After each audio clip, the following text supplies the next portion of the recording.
Welcome back to MTR. This video is an edited version of the live stream that I did back in October 2021, which is a detailed analysis of Nightwish's Human to Nature Side 2, all the works of nature which adorn the world. Please listen to this before you proceed. This is not a reaction. This is a detailed, very detailed analysis with all the parts edited down so the main points are much easier to find. I had uploaded this earlier, but Believe Music, as credited as a copyright owner, actually removed the video and issued me with my channel's first copyright strike.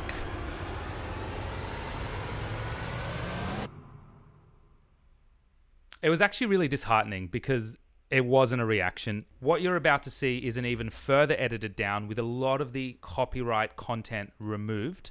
So only watch this if you're familiar with the music and would like an in-depth view. Please see the description below for a link to the original live stream, and it's on unlisted. I'm not making it public. Hope you enjoy. This musical analysis, it will go into some depth of music theory, but it's not going to go into huge depth that I'm going to be throwing out musical terminology which you don't understand. In this analysis, we will answer the following questions. Why does each piece or movement, if we want to call them, why do they seemingly work so well together? Why are there several parts which bring us to tears? And then there was a really good one in there in the chat where somebody said they don't like Anthropocene because it makes them feel uncomfortable. I'm going to talk about that because it's a really, really good one. There is little room for subjectivity in this analysis. It will be viewed musically, hence scientifically.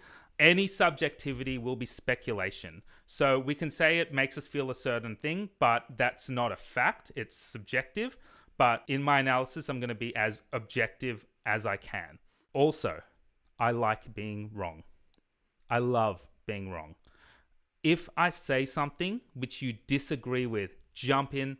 I don't care. This is important for me because this is the way that I learn.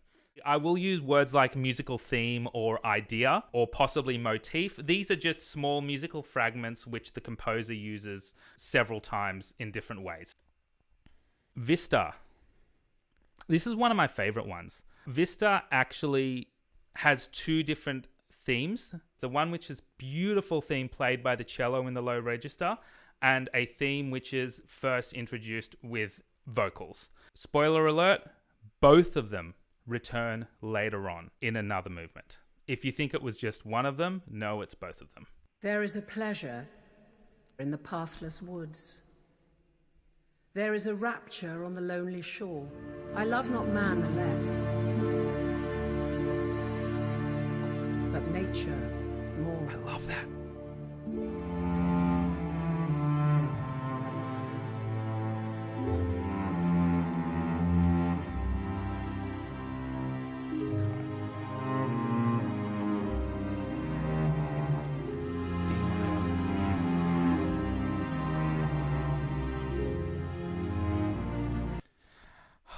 We're going to go back a little bit. Zard Claudia said D minor is always Thomas's favorite key. Yes, this does start in D minor. This theme is beyond gorgeous. The cello playing in that low register, it sings. It's gorgeous. And the reason why the cello works so well is because the range of the cello is akin to the entire range of human vocals. So the lowest note is that one, which is a C2, and the highest note can get with harmonics can get probably much higher than a C5. So the point that I'm trying to make is the range of the cello works with every vocal range. So it can sing any melody. This should be the lowest note, but this cello is tuned down one tone on its lower string. So the lower note is that over there. We mentioned that we're in D minor. What Thomas does here is, because I sat down and worked this out harmonically, is incredible. This is for the music nerds, if you'll understand this, hopefully, because this is a little bit theory heavy. This gorgeous melody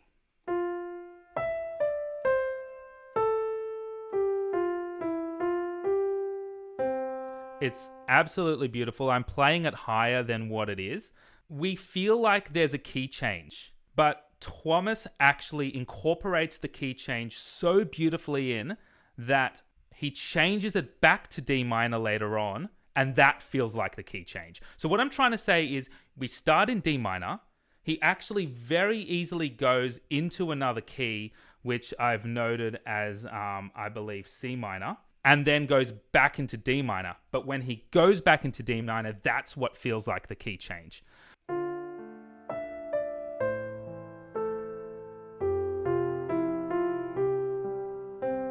This is where he changes the key.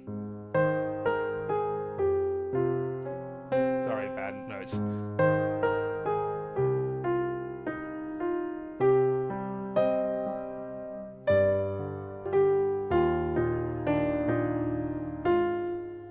Sorry, I stuffed up there. The point is he repeated that. He repeated that melody, but it wasn't in the same key as he started with. So when he goes back into D minor, it feels like a key change, and that's what he's about to do here. This is the original key, just so you know.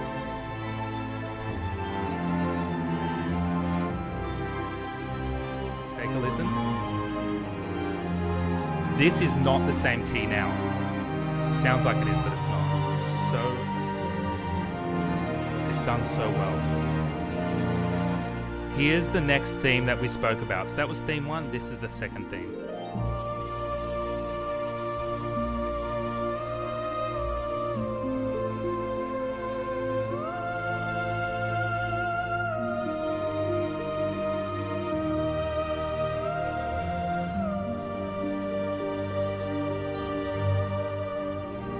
Repeat the theme again just to stab us in the heart.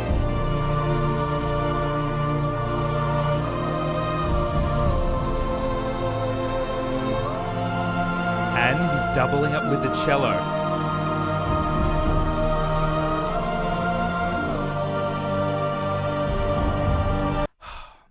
It was done so elegantly. You have a new theme with a vocalist. I'm not sure if that was flaw or not. If somebody can please let me know.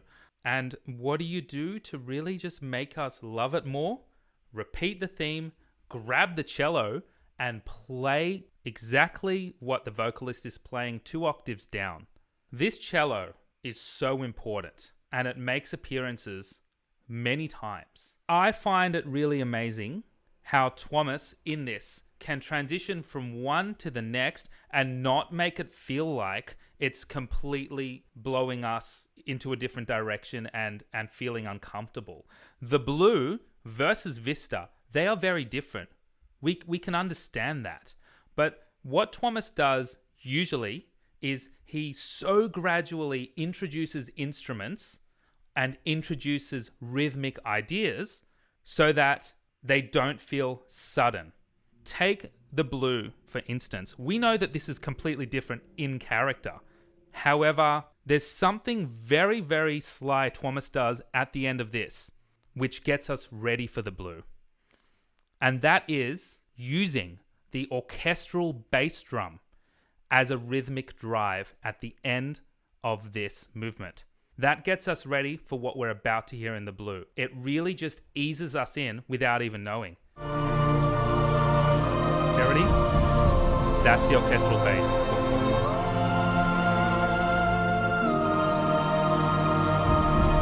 Orchestral bass. So Thomas has used this bass drum as a mechanism to get us ready for what is to be one of the biggest underlying themes of this whole work, and that's the Blue. This theme, the Blue, is the most recurring theme throughout the whole piece of music. There's that bass drum. Here we go. Now we have it on each beat.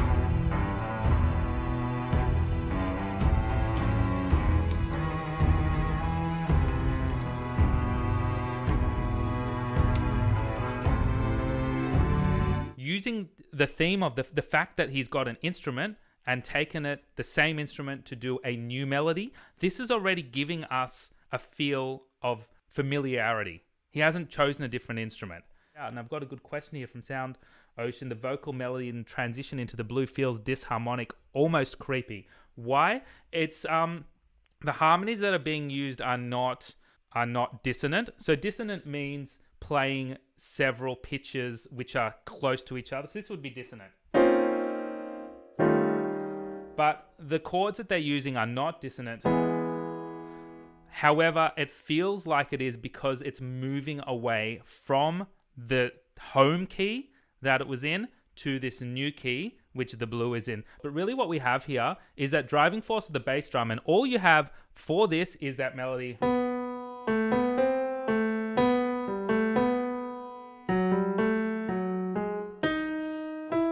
Those notes were not a part of the key, so it made it sound a little bit more interesting. But we also just have this pedal note, which is an E, which goes throughout, and a bass drum, which keeps the beat. Remember, this theme, the blue, is the theme which is used the most throughout this. Repeating it up an octave. Gorgeous.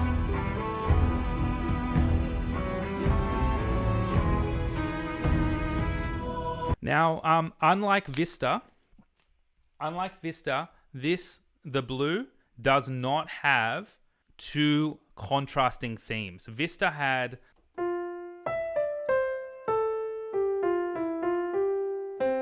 that, and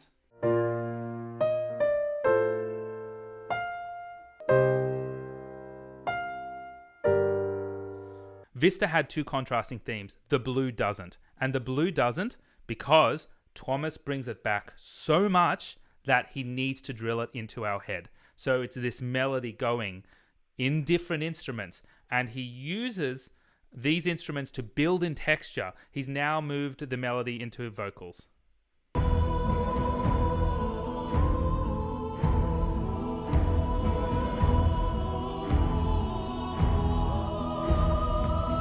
Very good analogy, Sandra. The ocean connects everything. Great. Back to the theme, same theme, the cello. We've drilled this theme into us, but it doesn't feel like it's being drilled because he's moved it from cello to vocals up higher, back to cello. What does he do? He just uses it and keeps building, and adding more instruments until our texture is so thick that it's very vast. And if we look at it from a subjective point of view, like Sandra said, and this is subjective, but you know what? It's something that we can say. Remember when I said that there is little room for subjectivity in this analysis? But we can insert our thoughts on this, and it makes sense. The ocean connects everything. So we have this one theme throughout the blue. This is a great connection, Sandra. This is why I want people to speak up, because you know what? I didn't make this connection. We have this one theme throughout the blue. Throughout the whole movement, we're only halfway through, moving through different instruments, but it doesn't change. And that theme appears in most of the other movements, actually, probably at least 3 of the other ones. And now we just build in texture. Building.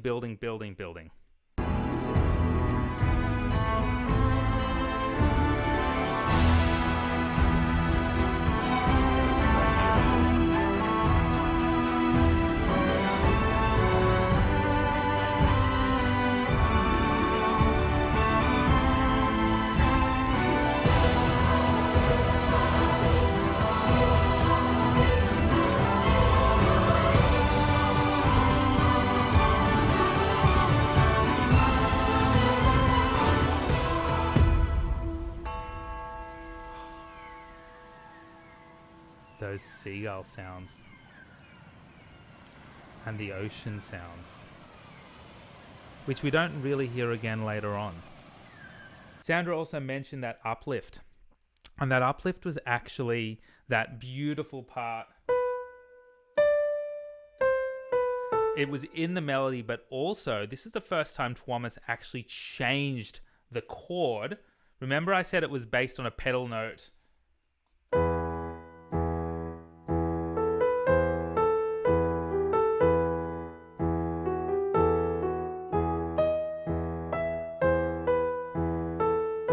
and it's going throughout and throughout. But he actually changed the note that he's playing, the chord. He's changed it to it's an E minor to a G. And for those who are musical know that that's the relative major. So we have a major uplift here.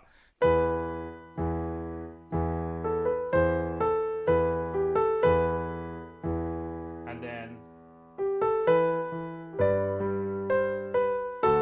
So it's actually the first time we've actually changed these chords over, and that's why we felt this lift, because Thomas has kept us on this pedal note for a long, long time, and all he needed to do was change the harmony, keep the melody somewhat similar, use the same rhythmic ideas, bring the melody up a little bit, but still have those same ideas, change the chord, and it makes a huge difference because he's stuck this in our head for so long. And that's the genius of this particular movement, that you can stay on one chord for such a long time, trap you into it, that you feel a release when it's moved away from it. You know what? The next one, the green, let's see how that did in the poll. There wasn't much love for that, was there? There wasn't a lot. And you know what? That's the one I disliked the most on my first listening. But you know what? It's my biggest grower. So on the community poll, 22 out of 200 people. And in our poll here, we had one person vote for the green. If you are that person, please make yourself known now. This, in my analysis, has been my biggest grower. The green is based on 4 chords. To look at it subjectively, I like to see it as, and again, this is not the scientific view, this is the subjective view. I like to see it as Thomas uses this 4 minutes of however long it is to build using a chord progression of 4 chords, and the chords on the main part are B flat minor, F minor, A flat major, and E flat major. So this is unlike pop songs. We know that pop songs are very much based on 4 chords. This, the green, is the poppiest of all of these, in my opinion, because it's based on 4 chords which are going around and around and around, not dissimilar to generic pop songs. But the way that it's used is Thomas is building and building in texture. He's adding flutes, woodwind instruments, more strings, more, until it's lush. So let's think about it from a subjective viewpoint. We start from a very small seed.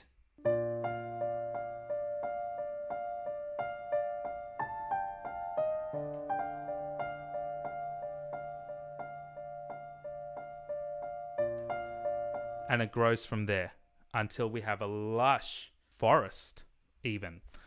This is explored through texture. This did not connect with me the first time. It's somewhat minimalistic. But when we really appreciate the true art of using a chord progression, which is, again,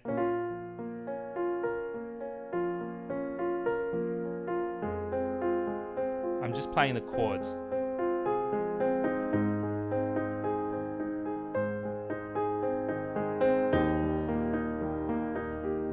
Over and over again. This chord progression goes throughout the whole song, excluding the beginning part. Listen to how he builds.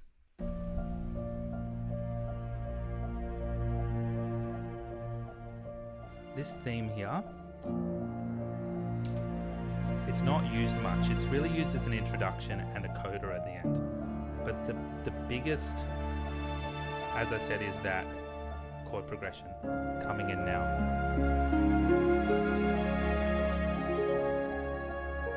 Thomas is exploring the chord progression now. We're just running through the same chords. And the harp. This is a very ease in of the harp because Thomas uses the harp a lot later too.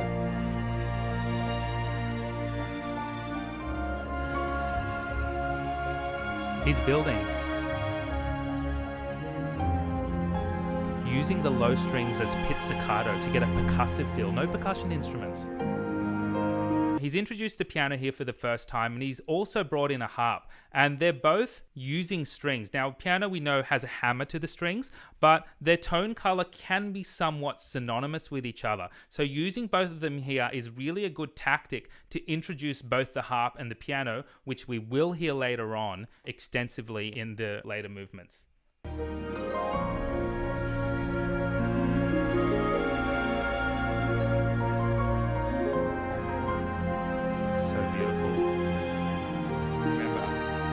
Moving forward through building texture. Bass drum, this is the first time we hear percussion. He makes a big change here. Fast note values, and the chords are now half. It's moving the chords faster, the harmonic change.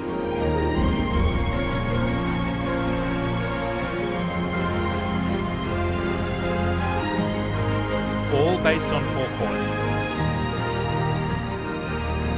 Grow, bring it back down, change the key.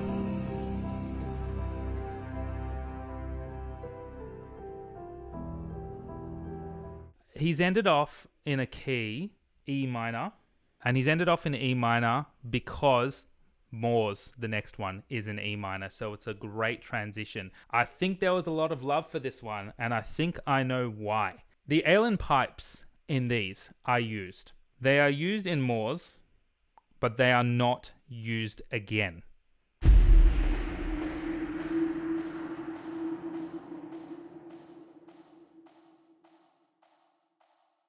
Why would Thomas introduce a bunch of orchestral instruments and use them for their purposes, the cello being a big one, a big theme, but introduce one instrument here and not bring it back? He's left us in E minor. We can freely use the harp here because we've introduced it before. Correct.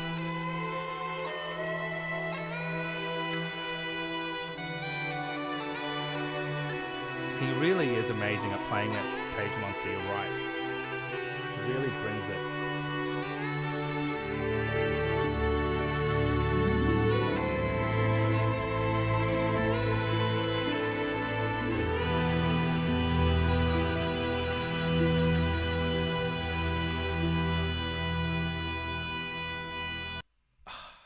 Tanya made a really good point. Moors feels like there's a singer coming to take the lead. We know, so Troy's the one who's really, as Page Monster said, breathing life into these pipes. But it feels like there's a singer taking the lead. There's some vocal quality about the use of those pipes. Moors isn't, so let me read this. So Mara says, Moors is an upland area in England. The pipes here might be used to represent the heritage. Yeah, what a good recreate the sort of loneliness. And yeah, you feel that loneliness because of the vast space that's left. This instrument is so different to every other instrument. It penetrates through everything we hear. There's this beautiful melodic vocal kind of quality to it. At the same time, you hear those slides, those kind of glissanos and slides throughout, and it has such a distinct tone color or timbre. When I did my first listening on this, and there is the video on it if you want to go back and see it, the next part came on and I was going, oh, I've heard that before. Where have I heard that before? When I press my somewhat spacebar, which is not going to make a sound, what are we about to hear? We're about to hear the theme from the Blue, and there's a reason why he's thrown this in. Get ready. This is actually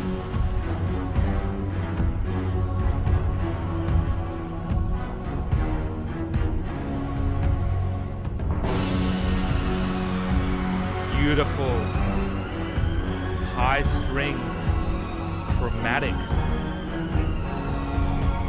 contrasting with a very low bass string instrument. Chaotic brass holding those notes.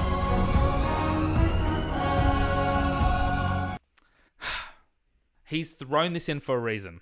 The Blue has a very percussive driving quality. When we hear it the first time, we hear the bass drum on every beat and it's very steady. This time we hear it We have the melody, but the percussion or the bass drum is a lot more syncopated. It still pushes it drives forward, but it's a lot more syncopated and unsettled. So the notes are falling on the offbeat. The blue is there for a reason. He hasn't just chucked it in for no reason, and I'm going to explain that in a moment. It's there to develop a theme, and it's there to develop a very important theme.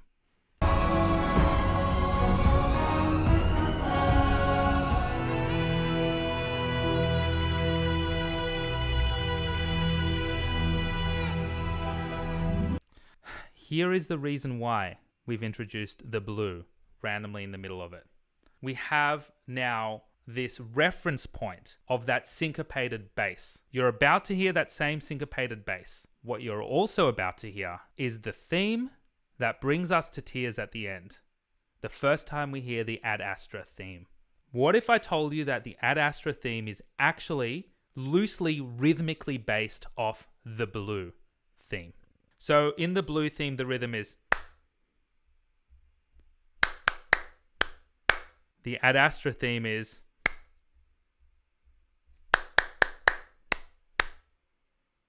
Talking about the rhythm. They're a very similar rhythm. So what we have now is the reminder. We're about to hear our reminder of the blue that we've just heard, the syncopated bass, and a new melody, which we know in the future is the Ad Astra melody that brings us to tears at the end. However, this is based on the blue. And if we look at this subjectively again, water, the blue, makes up a lot of these themes. You're going to see a common theme here that I'm connecting many of the remaining movements back to the blue in some capacity.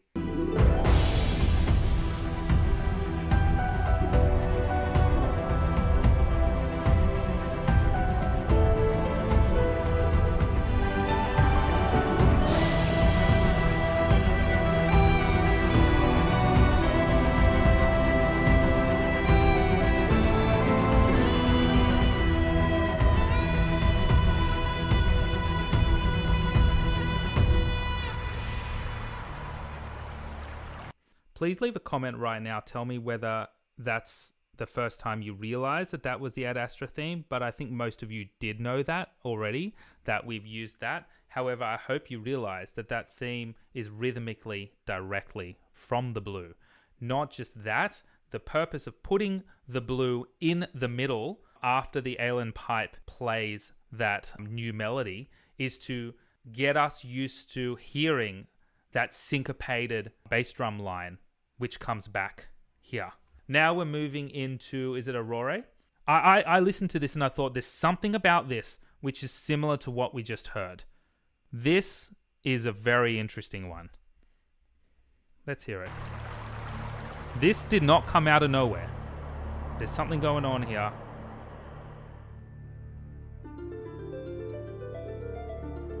We can use the harp here because we've already been introduced to it pretty well from the green.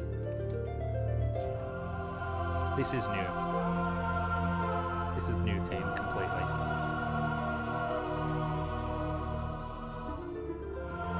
Now we know we're about to get a lot louder, a lot faster, and a lot more thick texture. But where did he get this from? Does this sound familiar?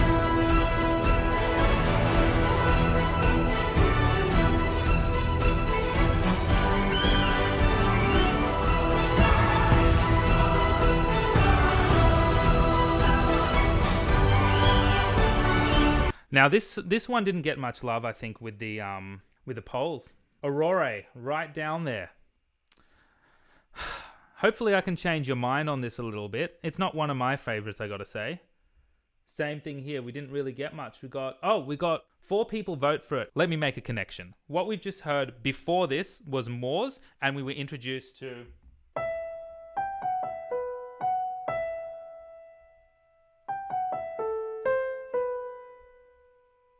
We know that plays a very big part later on. But what we have here is something seemingly so different. And it did start off with something very different in the harp. And there was this choir too. But now we have this almost dance-like vibe going on. But at the same time, There isn't too much of a melody and it's very harmonic. It has a very different feeling because of those very quick ascending melody, those triplets. It's very, very quick. What I do want to make a very big point on overall, there is not much going on here in terms of different time signatures. So we know that symphonic metal has varying time signatures, and Thomas is no stranger to changing time signatures around. He doesn't. Most of these pieces of music are very easily in 4. So far they have been. And this feeling of 4 is felt because within Earth, everything is united quite well. Having uncertainty in timings is not going to work very well here. There is one part that there is though. I don't want to kill this, but I'm going to play something on the piano over it. But it's going to be a quick version. Ready?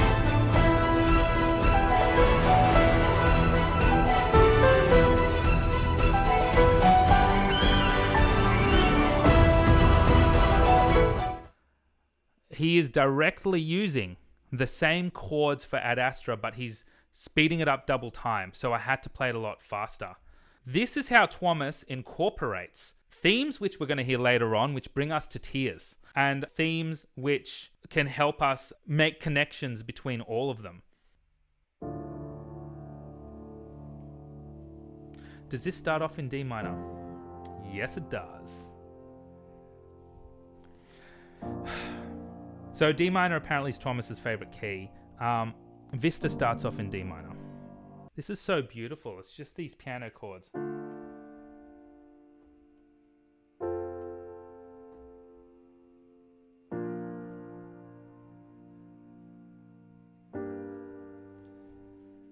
And remember, we were first introduced to the piano in the grain, so we weren't using piano before. So since introducing it, he's used it again and again, and using the harp is beautiful here. And I remember listening to this the first time and I thought this gorgeous call and response between the harp playing these high notes and then this glockenspiel response. This is one of my favorite. The whispers.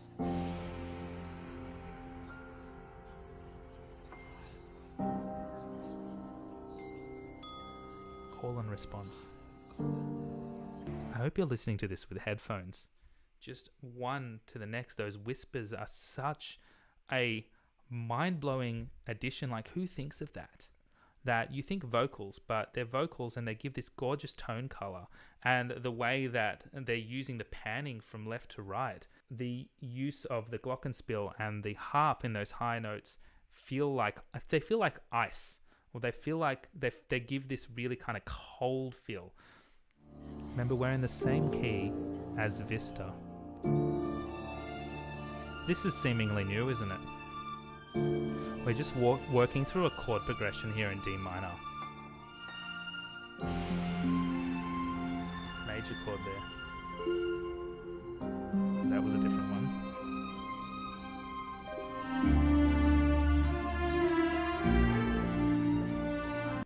What's Thomas doing to rip our souls, to rip our hearts, and to completely, almost shatter all that's left of us emotionally? Vista.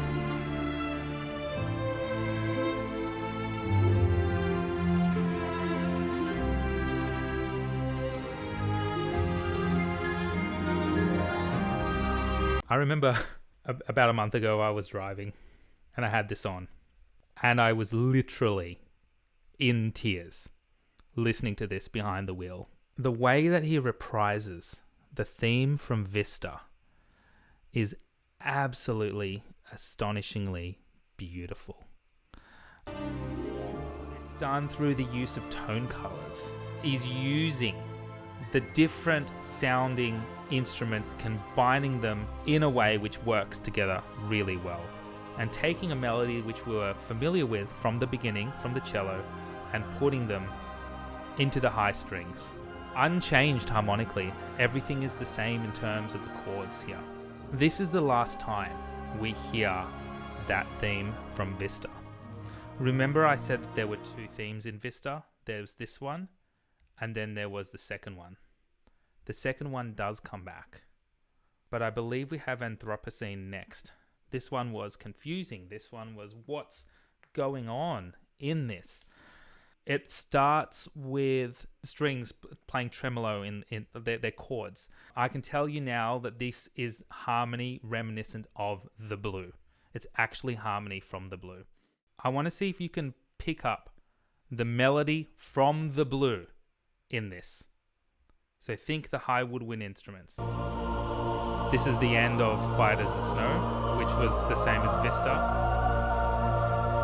So it's like Vista going into the blue again. This is actually what he's done. He's taken this last choir part and he's actually gone into something which is the same as the blue harmonically.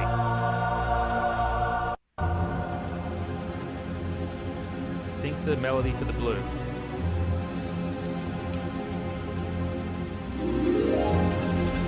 Melody from the blue.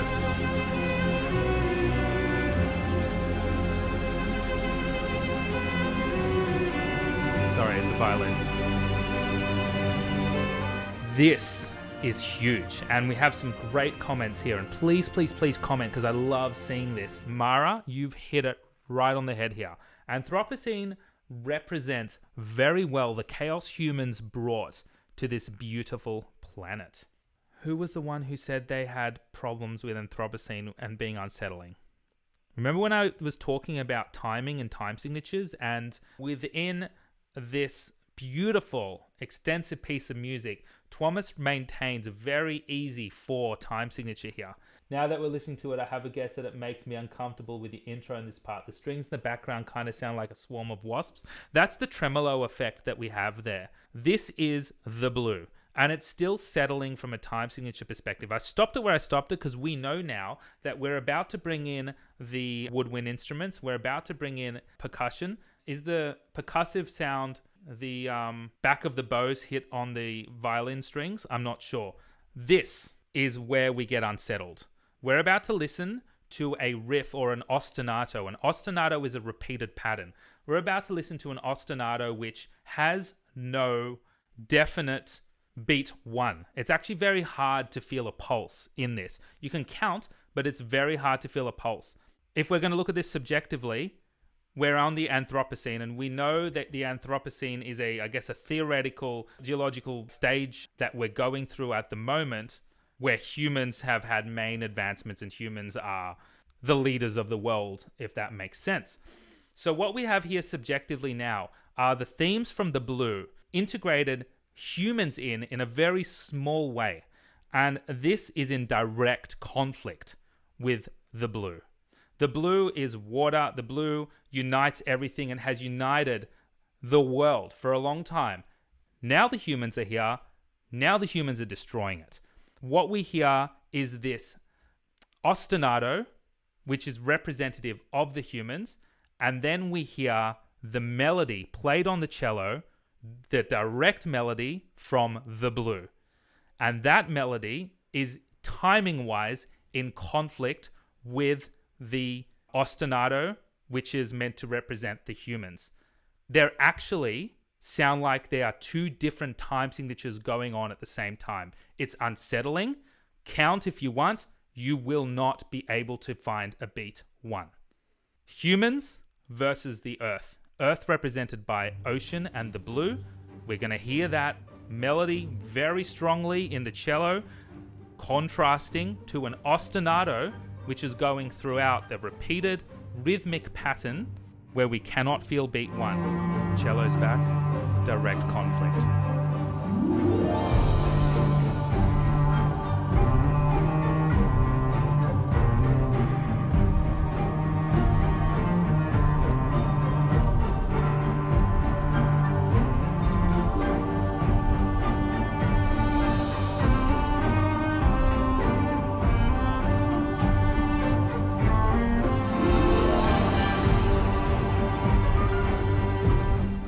And that's the last time we hear the blue, actually.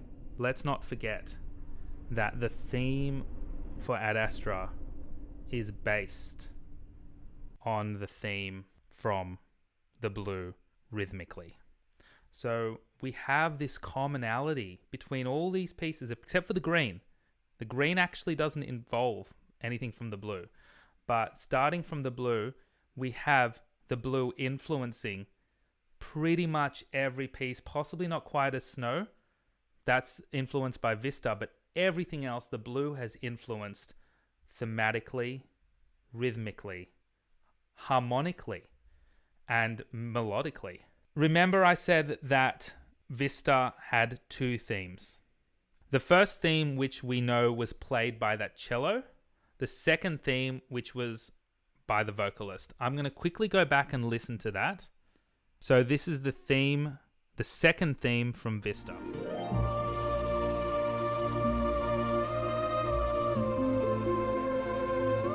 And this is such a beautiful theme. And remember when we first heard it?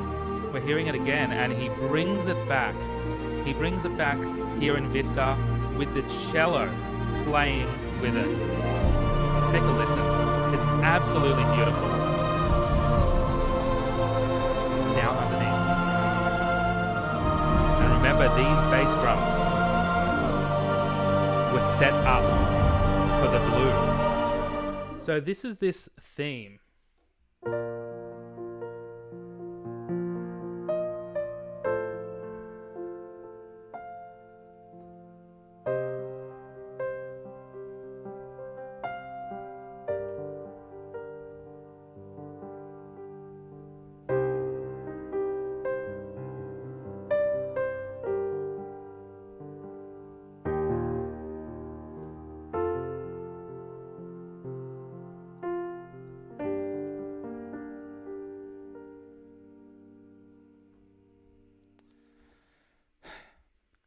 We know that this is not the Ad Astra melody that we heard from the Moors, but this is how Ad Astra opens up.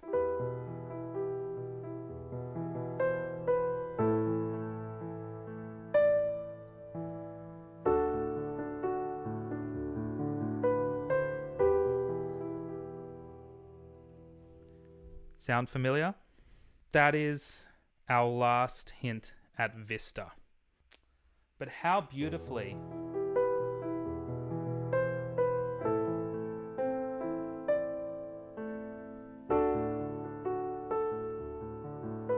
does this move into the following?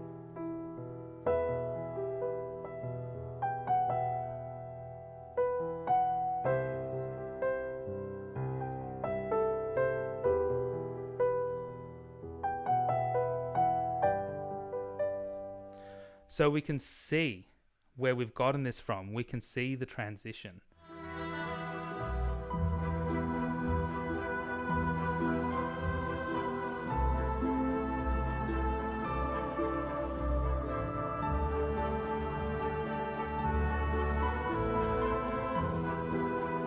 The cello is back. The cello, what we heard from the beginning, is what we hear first playing that beautiful Ad Astra theme. Cello. Look again at that dot. That's here. That's home.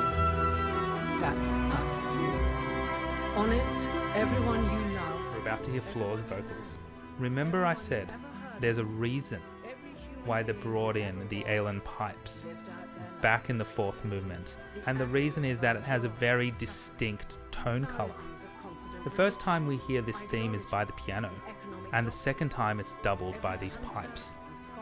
This distinct tone color is used specifically to help us remember this theme. When Floor is singing this theme, she uses a vocal tone to very much mimic the nasally quality of this Aeolian pipes instrument that we heard before. She's purposely using a vocal tone quality to help remind us of the sound that we heard. She's using the slides. This is not normal Floor voice. It's very much there distinctly to mimic the pipe. Everything that we've heard, the use of speeding up, the use of the percussive nature of the blue, this beautiful theme, it's all here, and we know that it doesn't resolve at the end.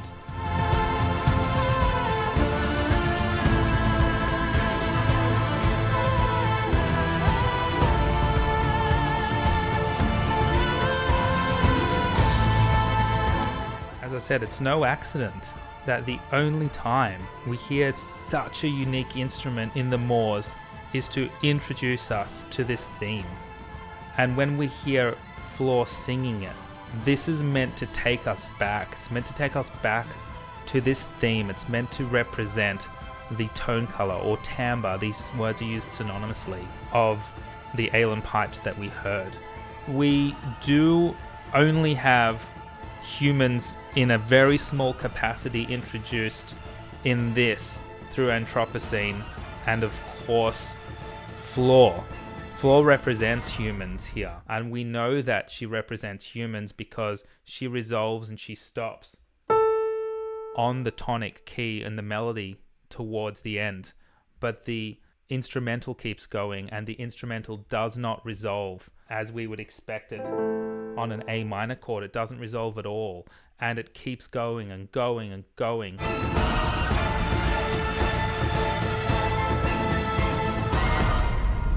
until it just stops, because there is no perfect resolution.